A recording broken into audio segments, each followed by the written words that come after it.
Welcome to Amr Driving School. Today we will talk about how to stop at stop signs. Stop sign is most common, simple, and most important sign in Canada. Stop sign is easy to understand. After stopping, when it is safe, you can proceed the direction you want to go. Stop before the stop line. When no cars are coming, you can proceed with your turn. If there is no stop lane, then stop before the sidewalk. If you can't see the traffic, then you can move forward to see other road users.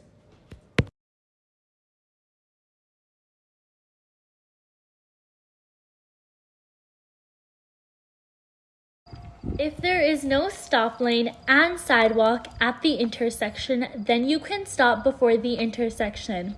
If no one is coming, then you can proceed with your turn.